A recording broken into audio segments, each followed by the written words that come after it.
record. Hey everyone, I am live here with Anfernee Chansamooth. Anfernee is great at blogging, live streaming, content creation. He has a whole business around it, a remote business around it, him and his wife. So I want to welcome Anfernee. Anfernee, how you doing? Glad to be here, Erica. Always fun to join you and live stream to the world. What's new? I'm glad you're here. You know, it's like your third time here with me on Talk Virtual because I think you're special. I like everything you have to say about content creation. And I need people to know what you're doing with the authentic marketer. Yes. So it's interesting because I've just been, you asked me before offline, like what have I been working on, and I've just been really studying where content marketing is moving. And what's coming up, what's coming for us in 2023, right? So that's not the topic for this particular conversation, but some of the things that I say, will come from the research I've been doing. And the Authentic Marketer is essentially my new brand, which is a rebrand of Simple Creative Marketing, which is a business I've been running for the last 6.5 years. And I just took 3 months off this year. I got to a point where I just needed space to reevaluate where I wanted to go, what's changing within the industry, but also what's changing for me and how I want to be, running my business. And essentially, what it's arrived at is this brand I'm calling Authentic Marketer, and that really came from a lot of research and asking past clients, asking, you're a member of one of my community on Facebook there. And just asking, hey, like what is it about me and what I do that really speaks to you? And most people have come back and said it's because the way you do marketing is quite authentic and it's quite genuine. And you never, even when you send a weekly newsletter, it's never salesy. It's never, and those were kind of the messages that I was receiving, right? So I thought, okay, well, let's make the brand or the business focus on that. How do you grow a business or grow a brand and do it in a way that resonates with who you are, what your values are, and without having to compromise on what's important to you, right? So if you're someone who doesn't align with some of the I guess dodgy tactics or some of the practices out there, like false scarcity and creating, saying things like we've only, sign up for a webinar, we only have 10 spots, and it's like, well, that's not true, right? Or this is, they say it's a live webinar and you jump on and you realize it's a pre-recorded webinar, and so things like this, right? Like, and those of us who've been in the game long enough have seen instances of that. And I've just had people say, I'm sick of it. I don't want to be involved in that. And I don't want to do anything that is unethical, right? And it's very important now, as you would know, as someone who does a live stream every single week, people watch you or connect to what you're doing because of who you are and how you present yourself, right? And if they don't resonate with that, then that's okay. That's okay, right? They're going to go and find the other, whoever it is that they resonate with, and what you're looking for, and what we are looking for in our businesses and in the work that we do, are people who resonate with us. And that's what Authentic Marketing is all about. And it is, it's all about building content that builds trust. And that's the tagline on the logo on the website. And it's because I thought about it. I've been in content marketing for over a decade. And at the heart of everything that I've done for myself and for my clients, it's always come back to how do we build credibility? How do we put things out there that, get to our target audience? But when it gets to them, they resonate and they connect and they feel what we're all about. And therefore, that builds the know, like, and trust factor. Better than anything else. It's not about your offers. It's not about how good your freebie is. It's not about all those things. Those, I think, if you were to rank what's important in the mind of a prospective buyer or a prospective community member, it's going to be who are you? What are you all about? And how do you show up for me? All right. You know, what I like about you is that you're a researcher. So when you do put out a freebie or a lead magnet, I know that it's going to be true because it's backed by your research. What I like about you is that when you tell me that I need to do something, the cause and effect of it is going to be exactly what you told me it's going to be. Thank you. I hope that's the case. Actually, I'm thinking because you got to put some effort into that. You got to put some willingness to research to do all of this stuff. And that takes time and energy. And every time you put something out, you're freely giving me your time and energy. So, yeah. And I think that's, I'm glad you're saying that. And I see you do a similar thing. And that's why we resonate and we jive, because it's, you know, I've made mistakes in the past. When I first started business over, 15 years ago, I've done things where it's like, let's just throw things out there that I think would be good, and then realize that, oh, no one's taking up, like no one's opting in, no one's coming to the webinars, no one's reading the blog, these sort of things, no one's listening to the podcast. And then I wonder, then I realized, oh, because I'm putting things out there that maybe I just want to talk about. What's on, I woke up this morning and this is the thing that was on my head, so I'm going to, do something about it. But then realize that's not actually what the community wants. That's not what the audience are searching for, right? So today's, what invited me on today to talk about is how do you, how does live stream work? How does it help to grow your blog traffic? All of that comes down to how good is your research process, right? And a big part of that is actually SEO. Okay, so I would say the last 2 years, specifically the last 18 months, I've been really focused on skilling myself and leveling up my skill and understanding of search engine optimization, and how to understand and identify what is it that your target audience is searching for, right? And therefore, it's no coincidence that when I produce content, right, it speaks to my target, my audience, because I've already done the work to ascertain that they're searching for that stuff, right? So Google and the search engine tools are telling me, hey, this is a hot topic. There are 5,000 people searching for this particular topic. Maybe you want to write about that, or maybe you want to do a live stream about that, right? So that comes back to what you're saying, that's time invested in researching. And this is really, as a copywriter, because that's my profession. I'm a professional copywriter, and that's changing. I'm actually, as part of Authentic Marketer, I'm moving more towards content marketer versus copywriter, and probably conversation here around what's the difference. To quickly answer that one, copywriter is someone who produces copy or text or words, writing, that is designed to sell, right? So, if you are wanting to create a landing page or a sales page to sell a product or a virtual summit or some event that you're doing, right?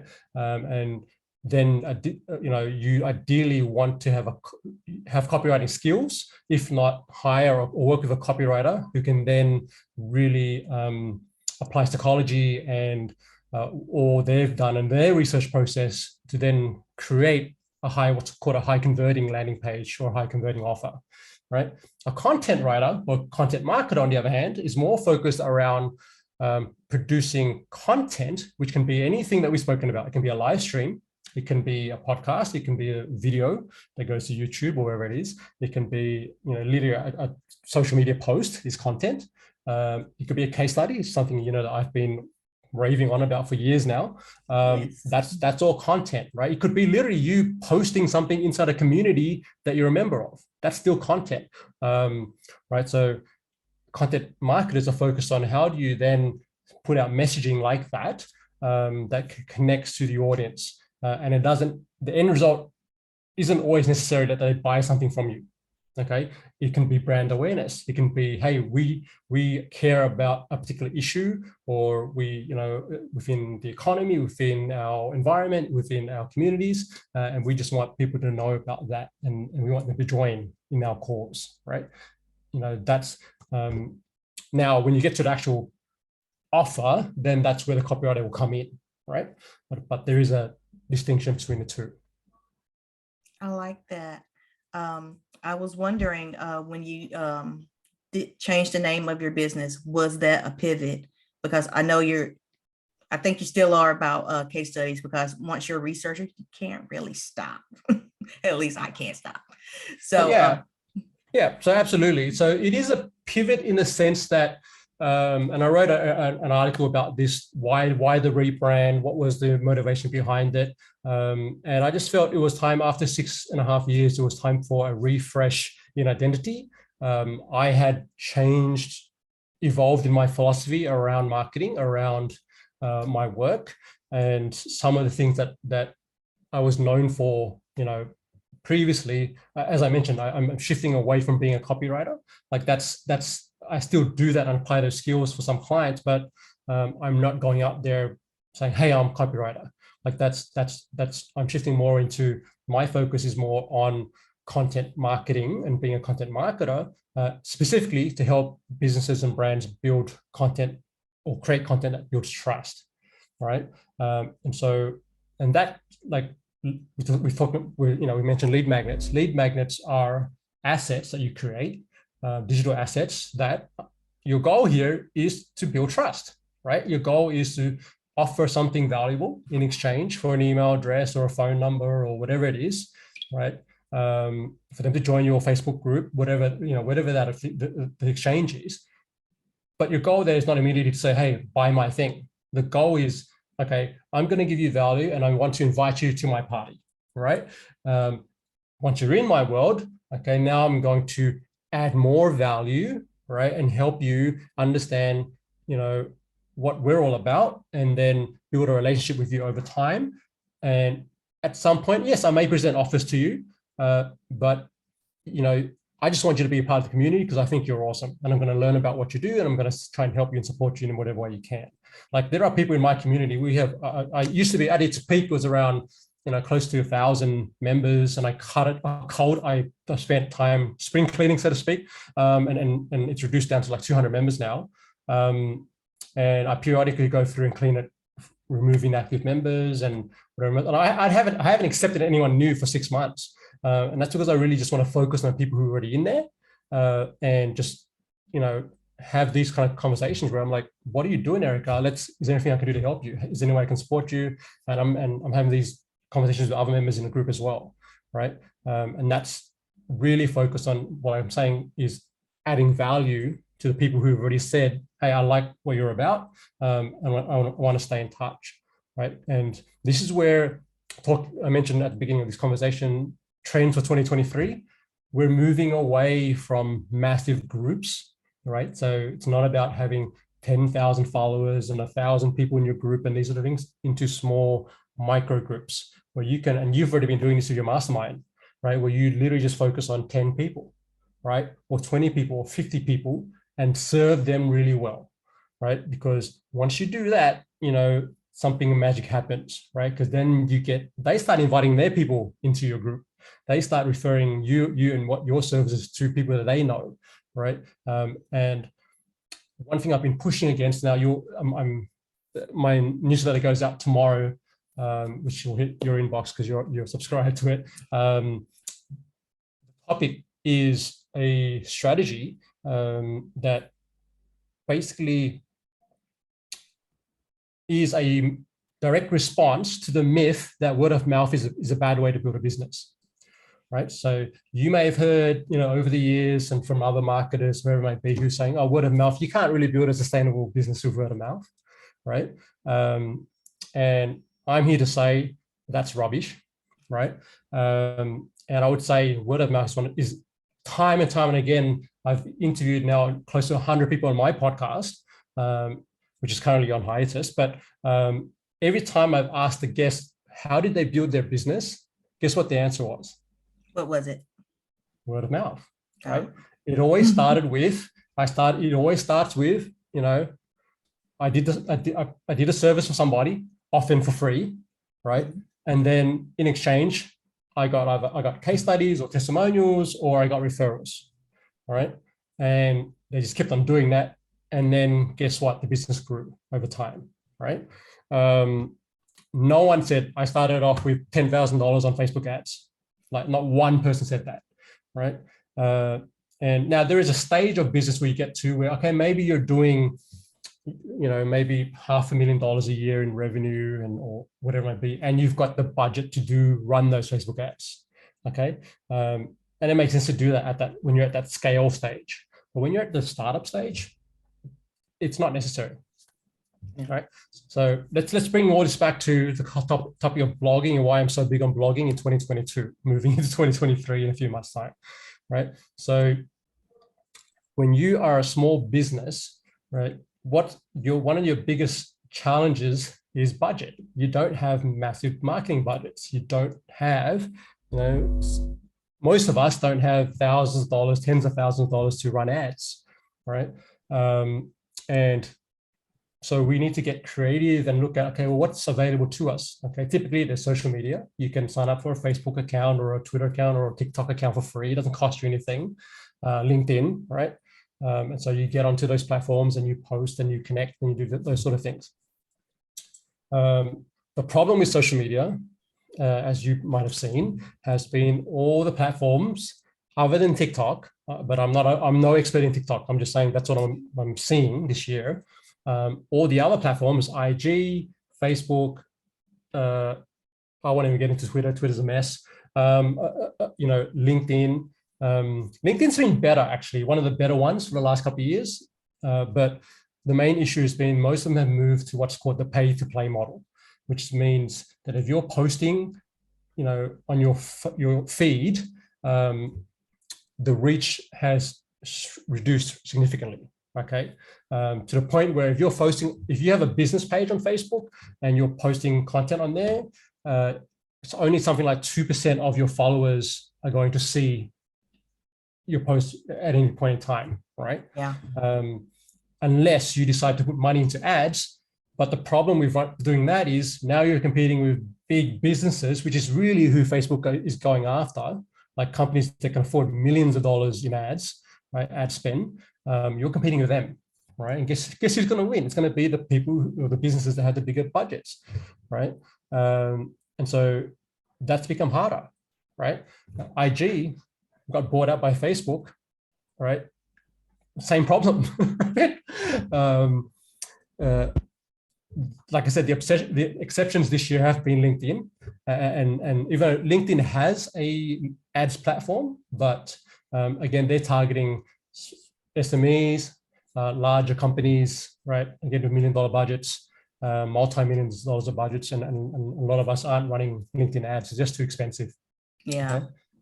I heard they're really good. I heard they're really effective. I don't know if it's true. I haven't tried yet. I think if you've got, and this is the same with any advertising on any platform, once you have a high converting offer and the offer has been proven with organic and free traffic, okay, you know that it's converting, then it's worthwhile to invest in testing ad platforms. Okay, but if you're starting out and you haven't tested the offer and if you haven't sent the offer to 50 or 100 contacts on LinkedIn already just through direct messaging, right? And that would be the test. Let me send this offer to 100 people that I'm connected to on LinkedIn, right, through direct message, and see how many of them take it up, right? And if you're not getting a good percentage of people, taking it up for free, right? Why would you then go spend $5,000 on a LinkedIn ad campaign? Because now you don't want to be testing ads to see if the offer works. Does that make sense? You want to have already confirmed that the offer works, and then test ads to reach new audience to reach new people. That's the goal of advertising, right? Yeah. So, and that would apply for Facebook ads as well. That would apply for if you're going to run Google ads. Same thing, right? Make sure your offer converts first, and then you go and do that, right? Anyway, we digress. So what do you want to know about blogging and live streams? Well, I was about to tie that back into SEO. Like when you do your research to find out what people want, that's what you base that study off of. You send to those 100 people to see if you get at least 10 people to pick it up before you do those ads. But I did want to ask, is there a particular place that you should have a blog? on your website. So, yeah, this is it's a good question. I've been asked this before. Some people will argue, well, you should really go start your blog on something like medium.com or go and blog somewhere else, where your audience is. My perspective on this is the goal of blogging or producing content on your own website is you want to bring people to the place where your offers are, right? Whether you're offering freebies or you're selling something, and a lot of us are service providers. So, like you run a service, I run a service. I'm sure people listening have services or products that they sell. Where are you selling those things? Those, ideally they should be sitting on your website, right? And that's, to me, I think of it like that's your house, your home. Okay. And you want to bring people to your house, because then you're going to invite them into your house using that analogy, right? Or to your party, right? That's where you're hosting the party. And then from there, you can direct them to whichever room, is a good fit for them, right? And by room, I mean the offer. What is the relevant offer for that particular individual or that business, right? And that's on your website. Now, if you go and start blogging somewhere else, okay, the problem is you're building traffic for that website that you're blogging on, right? You're helping them build traffic, right? And so they get all the traffic, and guess what? Most likely they're selling something, all right? And so those people who are coming to read all your cool, great content on that blog, right, is now buying the thing that host is selling and not buying the thing that you're selling, okay?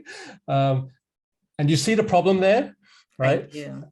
Right. So over time, and blogging, here's the thing I say to everyone that kind of wants to start on this journey, is blogging is not a quick win scenario. It's not like you write 10 articles and put them up this month and all of a sudden you're getting thousands of people visiting your site. It doesn't work that way.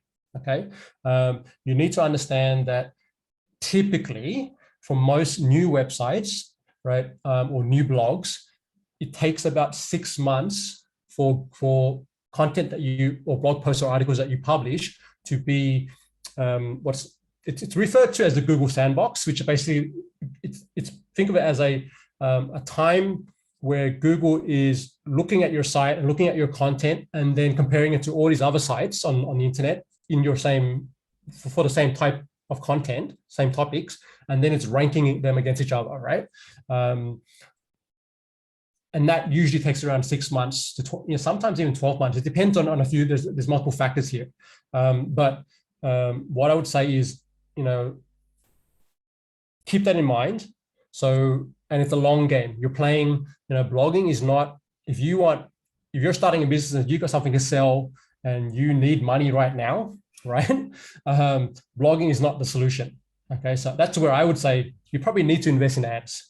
Maybe you need to go sponsor something. Maybe you need to go partner with someone who already has your audience, and maybe you pay them some money, or you work out some kind of deal, exchange, or barter, and apply some kind of partnership strategy there, right? That's going to be more effective for you than starting a blog. Okay. That hurts my feelings. I really wanted to have something out in November so I can have it ready for January, like every week. And my big idea was having a LinkedIn newsletter and calling that my blog. Well, you can. Okay, here's the thing. Here's how I do this. And I wouldn't say I know that you've got your event coming up in January. I would say start now. And if you can aim for, it's not always about volume either. It's not like you need to have 200, 500, 1,000 articles on your website for it to be valuable, and so to start bringing traffic to you. So, I've been helping my wife, Cindy, with her blog, her website for the last couple of months as a test, right? And there are exceptions to the rule. I did say typically it takes around 6 months. Cindy posted a few articles, like 3 or 4 articles in 1 month. And then within 2 months, one of those articles started ranking. So it got to like page 2 on Google for a specific keyword, and it started bringing traffic to her site, right? So that happened in 2 months, and that's with no backlinks. So we didn't go out and try to get links from other websites back to her website, which is a strategy that a lot of SEO people will recommend. And I do recommend that, but that's not the first thing you should be doing, right? the first thing to get started would be write articles about topics that your audience care about. And these are typically questions that you would get, about the thing that you do. If you have a service, right, your service would address a problem for somebody. Okay. So what I would sit down and do is write down, well, what are if we were to host a virtual event, which is what you focus on, right? Okay. I would literally ask the question on the top of a blank page, right? What are 10 problems that event managers have or think about when they are wanting to host a virtual summit or some kind of virtual event, right? And then you would list these problems out, okay? And then I would literally just go, for each one of those problems, I'm going to write an article about that, okay? Now, you've already done that work in terms of you've had literally, I would go back over your back catalog of live stream recordings that you've done, and take those and repurpose them as blog content, right? So that's the advantage you have, okay? So I would actually go back to each one of those recordings and just, whether you go and get a transcript done, or whatever it may be, and then just rewrite them as articles, okay? And focus each particular article on one particular topic. So if it's like, how to find speakers. Okay, that's the name of the article, how to find speakers for your virtual summit, right? If it's how to, so now coming back to what you said about LinkedIn, right? What I would suggest would be, if you wrote the article, like think of it as, I want the best piece of content that I produce on my website for that topic, okay? So that could be how to, find high quality speakers for your event. In that, I would break that down into, I would do some keyword research. And a quick tip here is, if you don't want to get into all the tools, then all you need to do is go to google.com, type in, right, how to find speakers for virtual event. I was just about to ask my phone. Right, yeah. All right, and then guess what? Google's going to respond with a bunch of articles already written on that topic. But what you're looking for is a section that says, so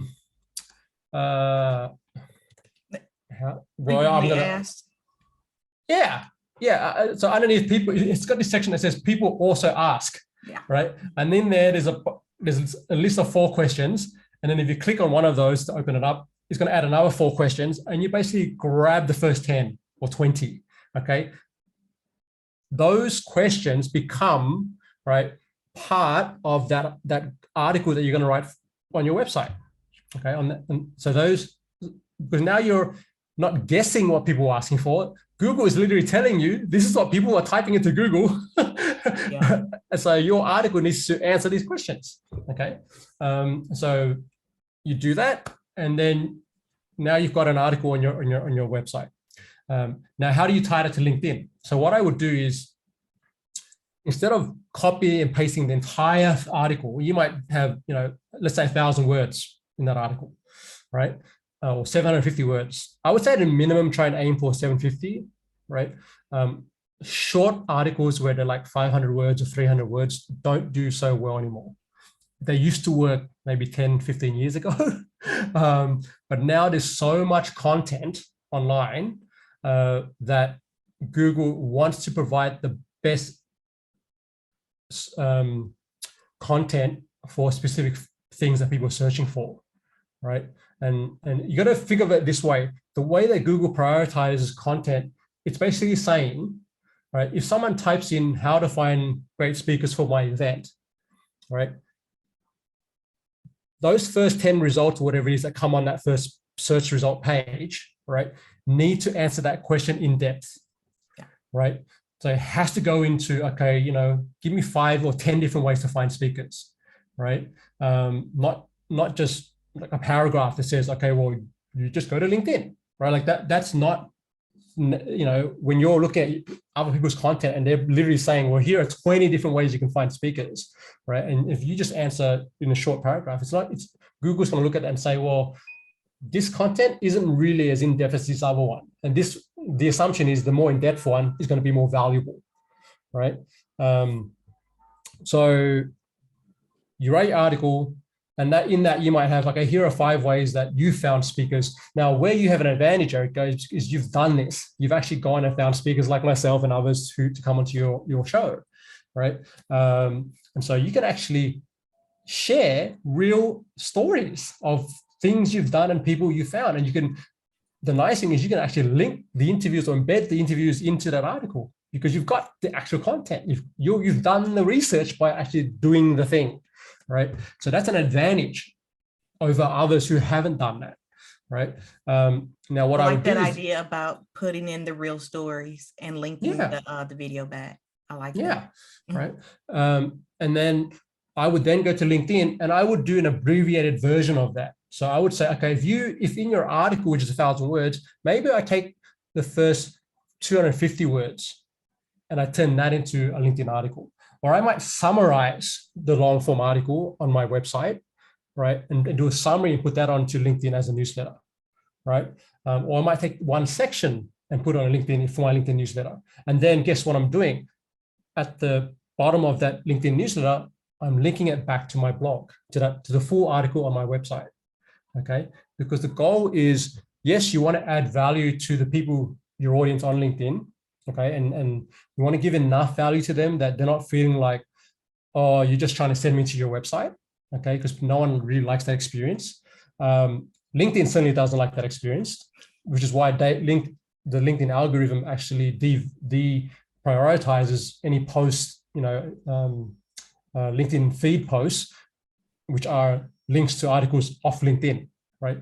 The algorithm basically says, no, we don't want you sending our users somewhere else, okay? So if you create an article inside of LinkedIn and if you were to, let's say you offer 5 or 10 tips in your article on your website, I would say let's offer 5 tips on LinkedIn, right? And then say, okay, here are 5 tips that that you can get started with, and if you want another 5 more, head over to this article on my website, right? And that's the way you do it. Okay. I like that too. I've been struggling so much with my WordPress site. Kind of gave up a little bit. That's why I thought I could just go to LinkedIn because it's just right there and very easy to set up. It's already set up. I like to break up content into like 15 seconds to 2-minute clips.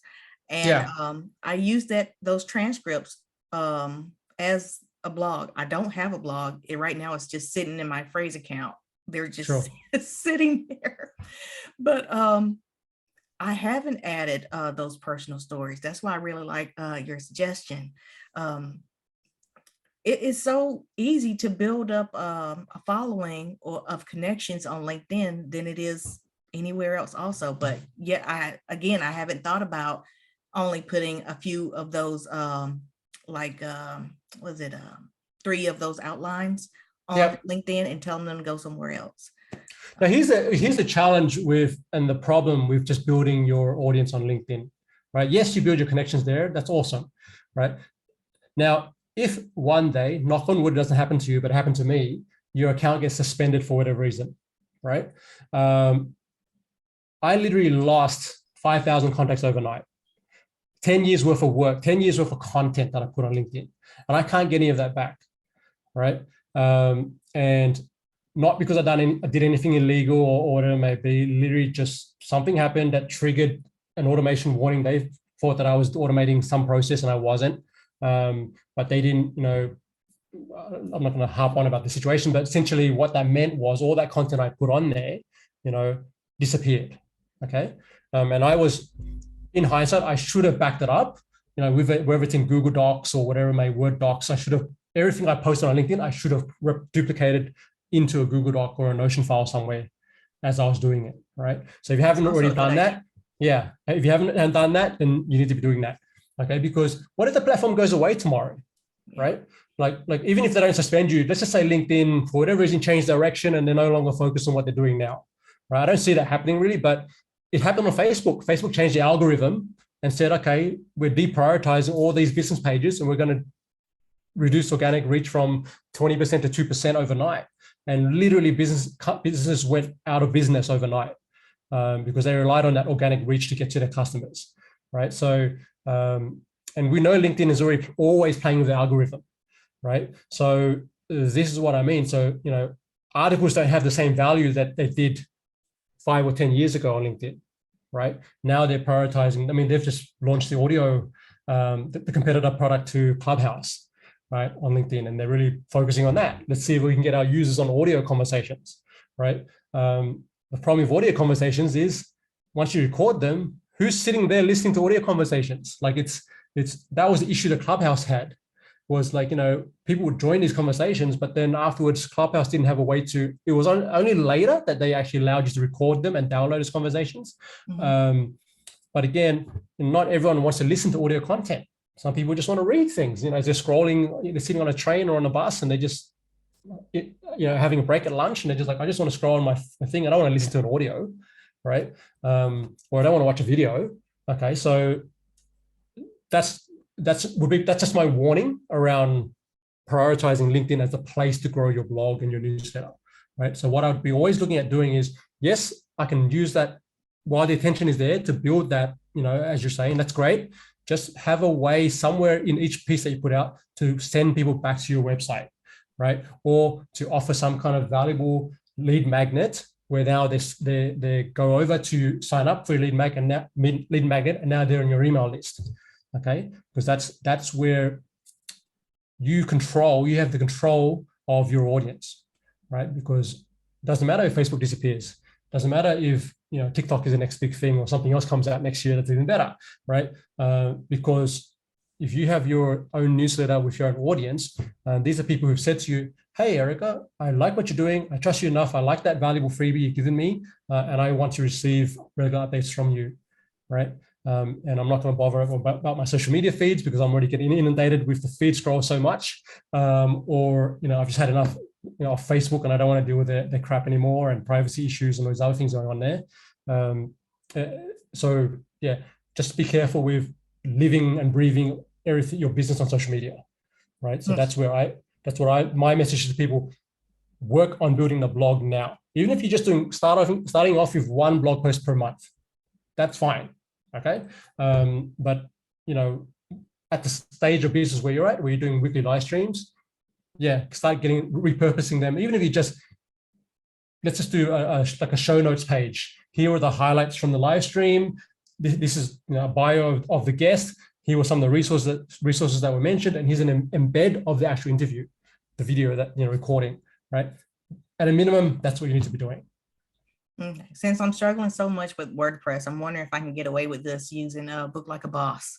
I love Book Like a Boss. You're gonna have the same problem. Like if Book Like a Boss is that, that's the same challenge. Now, when you say that, tell me more about the WordPress issue. What's the issue with WordPress? So I set up a site, I close it, I open it back up, and it's gone. I hate that. So I've done this about 3 times now. The definition of insanity of you keep doing the same thing and expecting a different result. I keep expecting that it's going to stay there, but that's not what happens. Is it? So I assume this is on a self-hosted. So you've got a web host and you're paying for hosting. And have you spoken to your web host about that? Why is that occurring? Oh, I thought it was a WordPress thing, so I didn't talk to the host. I log a support ticket with the web host, and they need to help. They will typically help you set up the WordPress so it's working, right?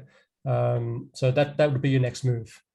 I remember the whole LinkedIn thing that happened to you. I felt like it happened to me because really? I was telling my husband, Anfernee's gone. All our conversations are gone. I was like, exactly. Did he block me? I was like, oh no. But I was so glad that I was on your email list. I was like, I thought you blocked me. He's like, no, I can do that. So that's what I'm saying. Like you literally experienced the other side of it as someone who connected with and resonated with what I was doing. You had the other experience, which is what happens when someone gets their account blocked, right? And so that's exactly what I'm talking about. I've been following people on other platforms. They've had their accounts, some issues having happened with the social media platform. They disappeared overnight, but same thing. But I was lucky that I could email them and say, hey, what's going on? And they're like, oh, just you're on my email list, so you'll get updates. And it's a lifeline, right? Yeah, it was a relief when I got the email. I was like, yeah. Yeah. And you know, I've been back and forth. You've seen over the years with Facebook. Like, to be honest, Facebook groups right now, like, I don't have a super highly engaged Facebook group, you know, but I'm hearing from other Facebook group owners that that's pretty common. Like, only a small percentage of people will be active at any time because maybe they're already in 50 or 100 other groups, or they're hosting their own like you are. And so you want to prioritize, obviously, you know, managing your own group, and these sort of things. So I think we're just at a point now in the internet world where we're really selective with where we spend our time.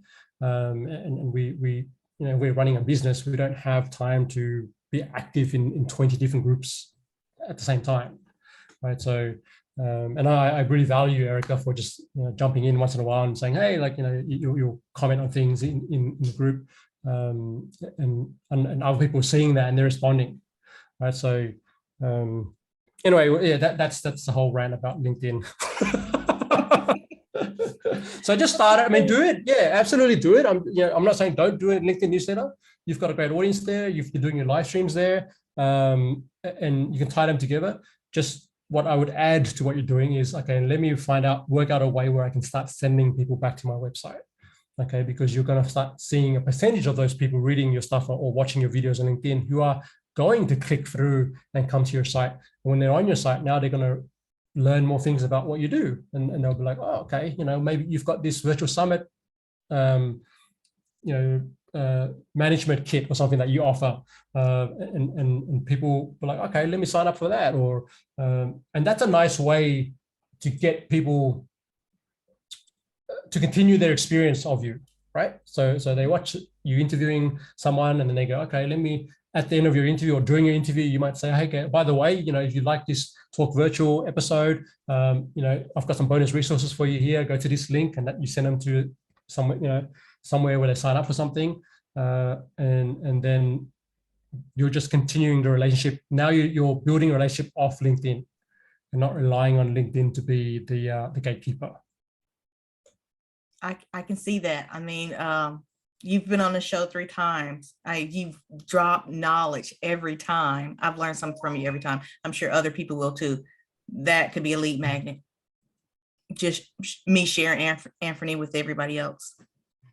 And that's where I'm kind of changing. One of the things that is happening with marketing, online marketing, is this idea of what is a lead magnet, and that has evolved certainly in the last 5 years.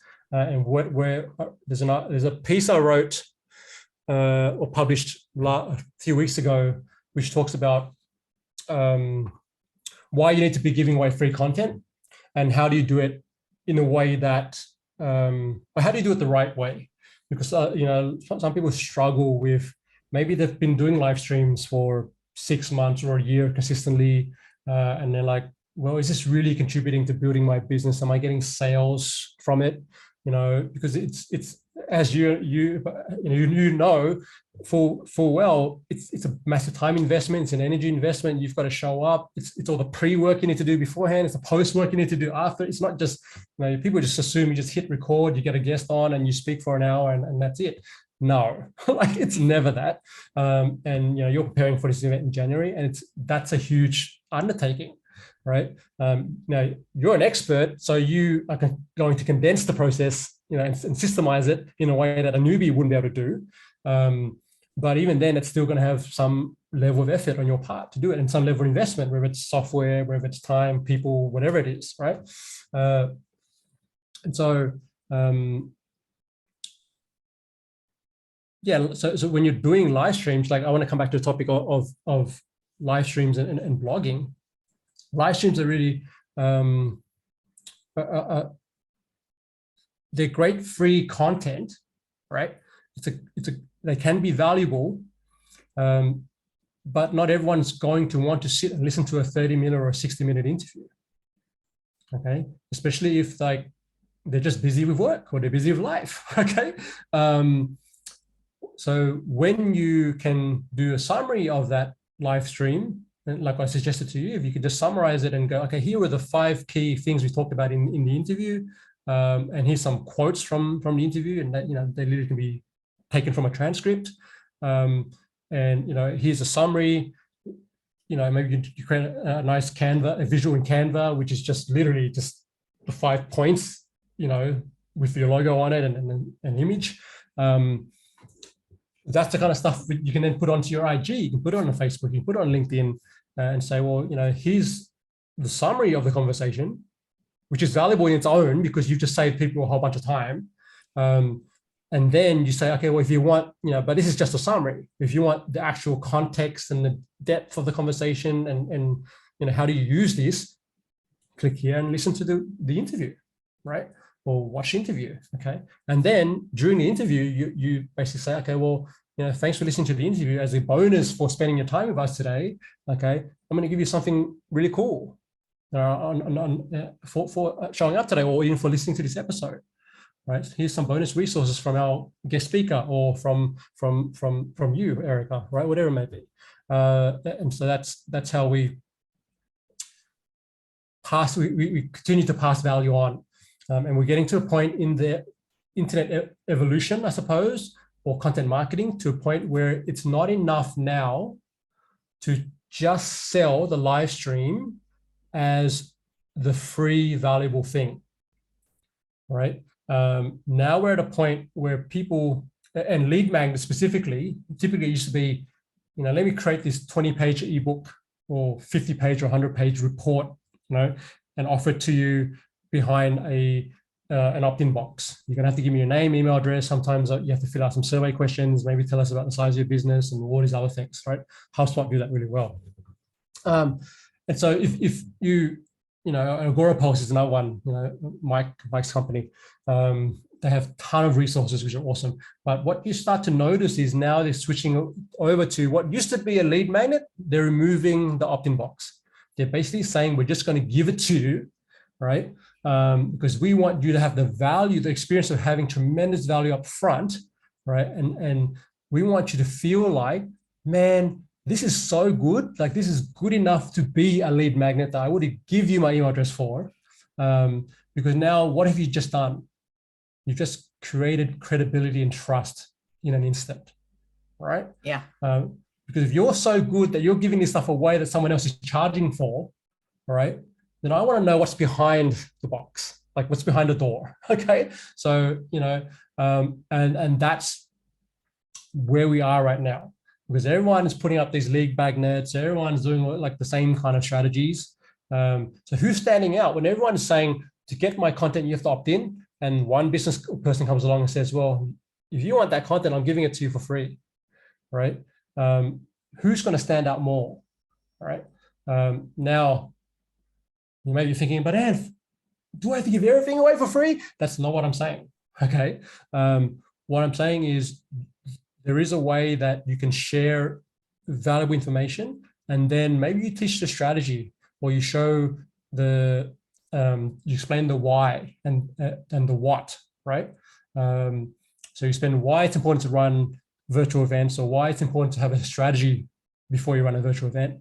You talk about what the strategy contains, okay? So in that article or in that video, you're talking about, here are the 5 things every strategy virtual event strategy should have. Then you get to the how, all right? How do I build this strategy? And you might offer a template. You might offer a worksheet or a Google sheet or something that you use with your, for yourself or for some of your clients. And that's the thing you're saying, well, if you want that, right, I've got this template for you, but for that thing, you're going to have to opt in for that thing, right? And that's how you move someone from super valuable free content to, now here's something that could be an opt-in or it could be a paid product, right? Because you might say, well, you can buy the template from me for $97 or $100 or whatever you're charging. And for the right people, they're going to say, well, yeah, I want to save a whole bunch. I don't want to recreate this thing that you've already created. I'm just going to pay you and let's go. Okay. And so that's where we're at now. So does that make sense, Erica? It does. It makes a really good sense. How I've been creating lead magnets is I've created 2 lead magnets for myself. Every time I have the bright idea of creating a lead magnet, it's featuring someone who's been on the show. It's their information chopped up. It's their logo as their cover image, and whatever they have offered to share with me as the link. So, Awesome. I've always heard you're not supposed to have more than one link. I usually have my link underneath there. And it's like, I've met this amazing, brilliant person. If you want to meet more brilliant people like this, check out my show.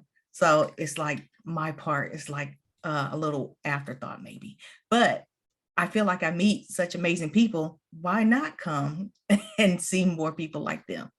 Yeah, yeah, absolutely. I would say like what you could do. I've seen this work well for some other live streamers and other podcast hosts as well. Is when they interview their guests, usually the guest is sharing, like you say, they're dropping nuggets and whatever it may be. Just do a summary of those key points and turn that into a PDF and put that as the thing, as the lead magnet, right? Or you might do, now you've had over, I don't know how many guests. How many guests have you had so far? This is episode 192. Wow. Okay. So you could literally go, okay, let's look at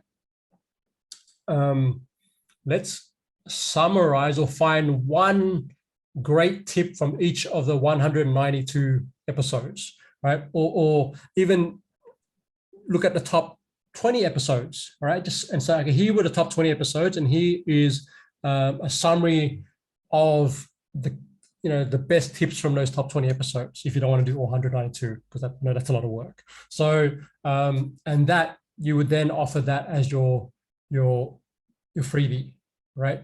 And that could be, that's really valuable, because if you go through, and they could be your highlights from the interviews you've had and the things that you've learned, and you can go, well, here are the top 50 lessons I've learned having interviewed 192 people or done 192 episodes of the show. Maybe you do this as your 200th episode. And you go, like, here are the top 10 lessons that I've learned, right, from 200 episodes. And that would be a really awesome lead magnet, right? Because you're essentially summarizing 200 episodes, right? It's a really good idea. Right. And who's going to, unless they're a really crazy super fan of yours, who's going to have the time to listen to 200 episodes? But what they would like to have is, well, we need to summarize that you've spoken to all these event managers and event producers and marketing people and business people. Just give me the top 25 lessons you've gotten from all those conversations, right? And just give me the highlight version of that, right? So that would be a really cool thing to offer. Now, what we've just spoken about for the last 5 to 10 minutes is what I call a read magnet. Have you heard of the phrase read magnet before, Erica? I haven't. Okay. So a read magnet is essentially an ungated. When I say ungated, it means you're not forcing anyone to opt in. You're not forcing anyone to give you an email address or anything in exchange for the content, right? So it's basically a long form piece of content, like an article, right? Which is like a comprehensive guide, right? If you were to create the ultimate guide to virtual event management or hosting your next virtual event, right? I'd imagine that would be more than 1,000 words, okay? And you would publish that on your website for free, right? And like I say, you're going to detail everything from budgeting, planning your budget, planning your speakers, speaker outreach, platforms. Okay, what platforms do I use, or how do I even choose what platform? You talk about follow-up, right? Following up, not only the event management, the speaker management part of it, but then there's the attendee management part of it, right? It's things like payment. How do you do payment? How do you even price your summit? How do you do all that? You just brain dump all these different things, right? And then what you would do is, that's the piece of content that you would offer. Now, every time that you appear on someone else's show, or you have your own show, every episode that you do, you need to mention, hey, I've got this epic guide to virtual event management, sitting on my website, right? For the time being, as you sort out your WordPress issues, maybe you do this on LinkedIn, that's fine. But not only two things will happen. You start to rank for that. If it's truly a really comprehensive guide, right? Then Google's going to start loving it, right? It's going to start ranking on Google over time, okay? the more people, the more you speak about it and let people know about it, and you share it on LinkedIn and you share it on every single episode of your shows, right? More people are going to go in and check it out. Okay, the more people check it out, that's traffic. That's all traffic coming to your website, right? And then, because it's so helpful, more people are going to start sharing it, right? And so you're creating this effect, this momentum, yeah?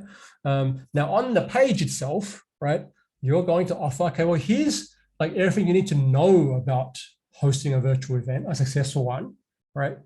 But, you know, this takes a lot of time. What if I gave you the checklist as a PDF file, or what I gave, or as a, you can even go better than that. Maybe you can do it as a, do you use a project management tool, or like an Asana or something like that? Nope. No, okay, that's fine. You know, to keep it simple and accessible to most people, maybe you do it as a Google Sheet, right? Or even just a PDF checklist, whatever, one of those things. Okay? I do have a PDF checklist on that. Yeah, excellent. Now you just need to create the article that goes along with that, right? So you're teaching them the why and the what. You give examples of people you've interviewed who've run successful events, right? And you talk about them, because that's going to make your content unique, right? Because anyone can write about, here are the 10 steps you need to do to create, you know, a successful virtual summit. But where you're going to differentiate is, hey, I've done 200 episodes of this live stream, this show where I've interviewed X number of guests, and, you know, let me share 3 or 5 of those guests and what they've been able to do, what kind of events they've run, and some of their results, right? I like that. Right? That's going to be that's what we call primary research, okay? Because you've actually interviewed those people, right? And that can't be replicated. No one can replicate that. Like, no one can go and, like, no AI tool can replicate that, because it's not going to, where's it going to pull that data from, right? Anyone else writing in that article, unless they've got similar experiences, won't be able to do that. But they haven't necessarily interviewed the same guests as you, and they haven't actually run events like you have. So this is all what we do to create unique content, right? And that's the game now. It's how do you create not only the good ranking content, but how do you make it unique so it can't be easily replicated, right? So then that's what we call the read magnet. So then you would create, you know, that, and you might call that the ultimate guide to creating virtual summits, whatever it may be, whatever you want to name it. And then on that page, you offer as an opt-in your checklist, right? And you might include some other things in there, right? To make it really valuable. And so now that's the starting point, right? Do that first before we apply the next 5 things I'm going to talk about. So anyone who's doing a live stream or watching this is a live streamer, create your read magnet, okay? That's the thing. You create your read magnet plus the opt-in that goes along with that. Is that clear so far? Yes. Yeah. Okay. Now we've sort of hit the hour here. So have we still got time, or do we want to continue this on another episode? If you're going to go 5 more, I'm going to make time for it. Okay. So here's like 5 ways, because I thought about this, because when we sort of, you suggested this topic to me, I was like, okay, well, how can we use live streams to grow our blog, or to grow our blog traffic, right? And what are some of the things that I've done and I've seen live streamers do, okay? So let's start with number 1. We're assuming that the read magnet is already created, okay?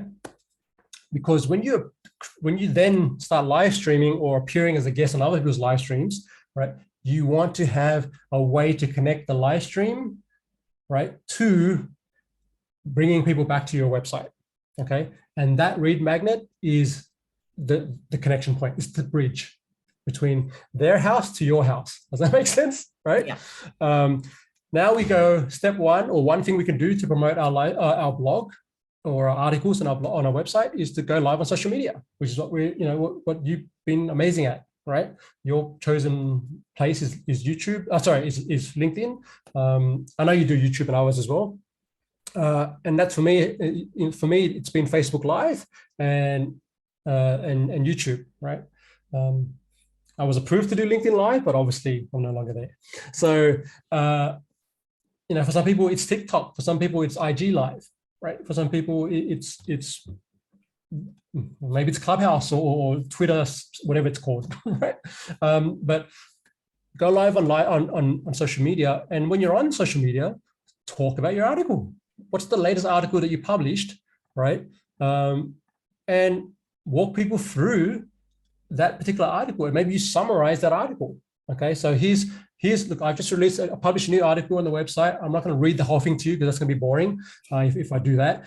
But let me give you like 3 things from that article which I think would be really useful, right? And you just basically talk about those 3 things, and now you're not just going to regurgitate what's in the article. You're going to add to it.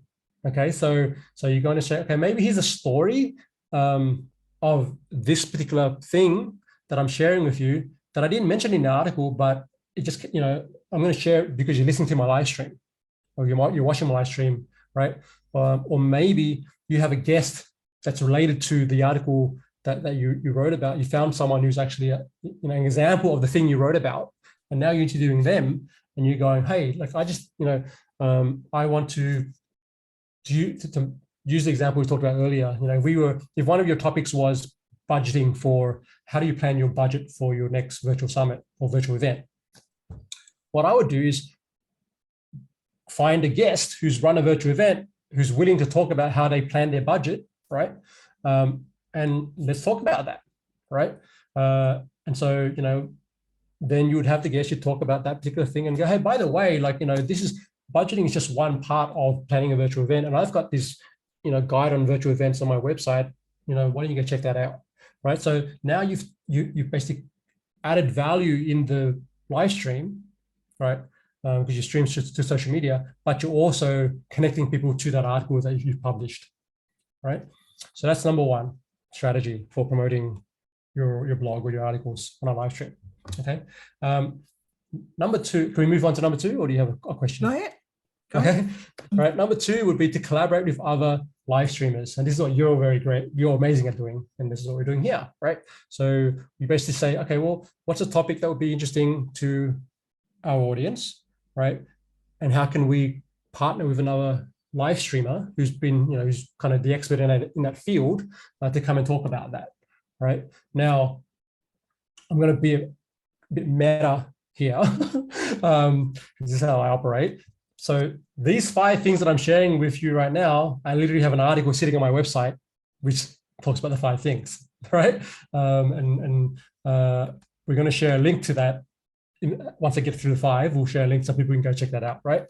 And we've embedded within that are actual examples of each of these strategies I'm talking about that I actually have done myself, right? So collaborate with other live streamers that have a similar, and the key here is that they have a similar audience to the audience that you want to reach, right? So it's no point if you are in the world of medical and your audience are people who are interested in medicine, and you go live stream with someone who's in the world of plumbing, right? Like that's not going to be helpful for you or for them, right? But if like in your case, your audience are typically event managers, people who host virtual events, these type of things. You're looking for other live streamers or podcasters or bloggers who are also speaking to that audience, okay? And then you collaborate, right? So now in that conversation, right, you mention, again, your read magnet. You mentioned, here's this guy that I created. You can go check it out. You're driving people listening to that conversation with this collaboration that you're doing. You're driving their audience, to your read magnet, and vice versa. If you've invited a guest onto your show, something you can do is say, hey, well, do you have some kind of free resource or something that you can recommend to our audience as you're speaking? I'll be happy to share that with my audience, if it adds to the conversation, right? And so that's a nice way to do a collab. Yeah. So that's number 2, is to collaborate with other live streamers. Number 3 is to participate in online events and conferences, right? So whether you are, I'm talking as an attendee, but where it becomes more powerful is when you become a guest expert or a speaker on someone else's summit, right? I know you've been doing that lately as well. So tick for Erica and doing that one, right? So there are often online events and conferences related to, you know, whatever industry or topic that you focus on in your live streams, right? Or for your business. And many of those events offer opportunities to either sponsor them or to speak, you know, as an expert, right? So if you can secure one of those spots, that's a great way to promote, again, what you're doing to a wider audience and a new audience, right? So to give an example of this, I mentioned it earlier, I was invited to speak at one of Agora Pulse's online summits. I think it was 2019 when I did that one. And from that particular engagement, I went on, I mentioned a resource, you know, I had a lead magnet that I talked about as a bonus to the presentation that I did. I think you saw that presentation. Yes. And that generated for me something like 4,000 signups from one event, right? That's the power of partnership and participating on online events and conferences, yeah? And so again, in your presentation, you would then mention, hey, I've got this guide or I've got this resource. So this is where, you know, again, you're using that to drive people back to your blog or to your website. And that's another way to grow that traffic. Yeah. So it's number 3, participate in online events and conferences. Number 4 is to be a guest expert on podcasts or webinars, right? Which is very similar, right? But the last one is more focused to conferences and summits. This is more specific to podcasts and webinars, which is typically smaller, right? And these tend to be more intimate. They tend to be more storytelling based. So sometimes, a lot of times it's like, hey, give me the backstory of how you, you know, you started your journey, or how did you become an event manager, or whatever it may be. How did you, you know, start your business, these sort of things. And there's more of a storytelling element to it. Because typically when you're presenting on a conference or a summit, you literally have time allocated for you to talk about the topic. You're not there to talk about your own history, right? But on a podcast, especially long form podcasts, it's a lot of storytelling, right? It's like, you know, where did you get started, or how did you get into this, or whatever it may be. And in there, same deal. Like, we're on a podcast, I'd be like, okay, well, I'm always thinking about how can I loop in my read magnet into this conversation, right? How can I, within that 30-minute or hour, sometimes even usually not in a 15-minute podcast, but 30 to 60 minutes, I'm always thinking about, hey, how can I mention that?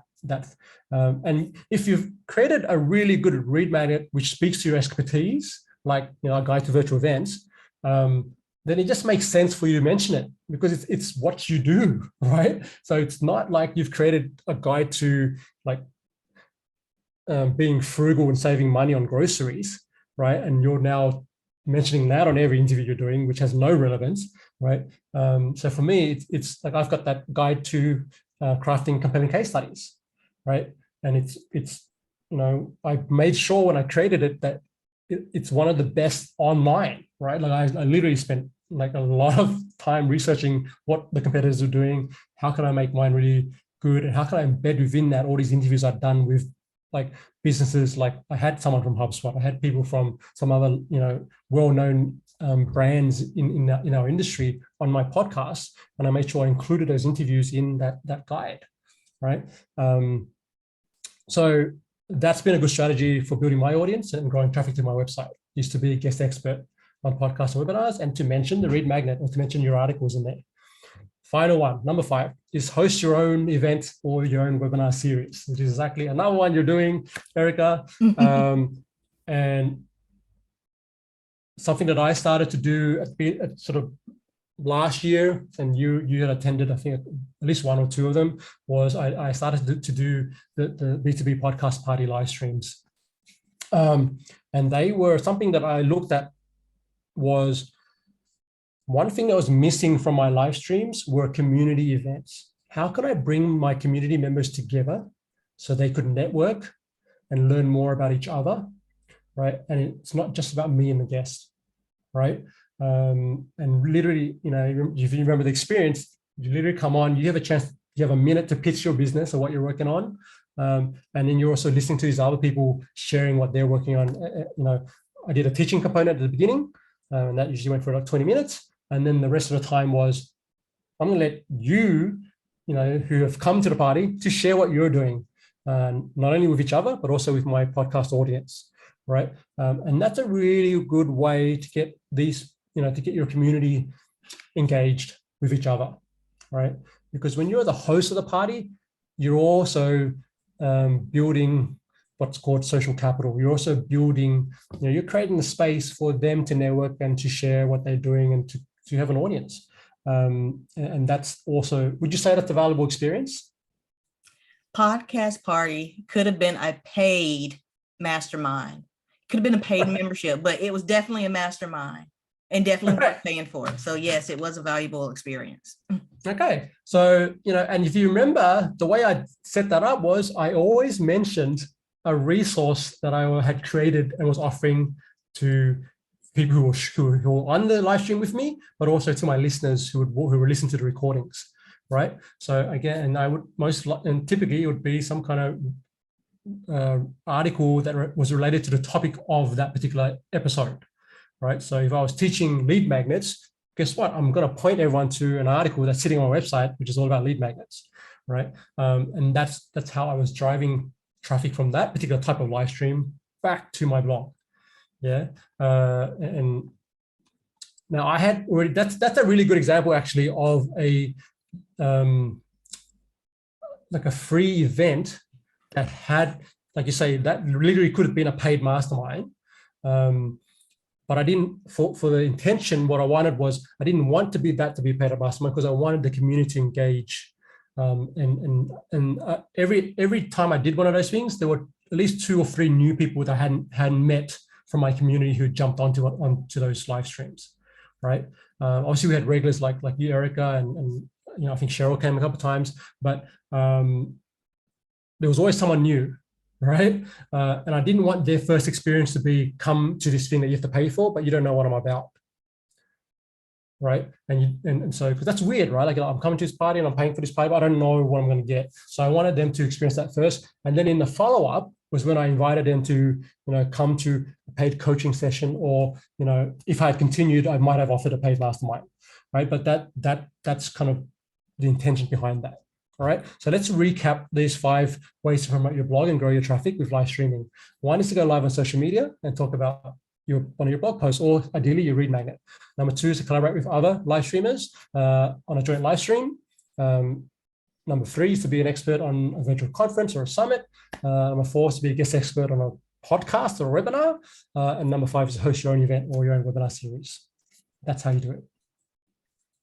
For everybody who is listening, I would suggest that you write down everything that Anfernee says and do it before the end of October, because it's definitely going to be valuable right now and definitely more valuable in 2023 as you build up this content.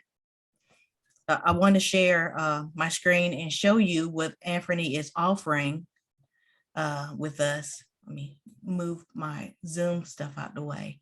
So this is authentic marketer content that builds trust. That's what his business is. That's what he was talking about today. I like how he put in hello, friends of Erica. And this right here, the 5 ways to promote your blog and grow your traffic with live streaming. This is what he was talking about earlier, right? Yeah, absolutely. So this is an example of a resource that we're offering as a bonus to everyone who's listening, and thank you for staying all the way to this point in the interview. And here's some bonus gifts for you. And what I've done is included that particular article that I mentioned early on. Yeah. So I'm going to put a link to that in all the places that we are streaming to, so you guys don't have to worry about pausing the video and trying to find that link. I'm going to put a clickable link everywhere we're streaming to. Well, thank you, Anfernee. I appreciate you coming. I appreciate you sharing value. That's the goal. Hopefully, even you learned something new, because I know you've been following my stuff for some time. Yep, I did. I just got to implement it.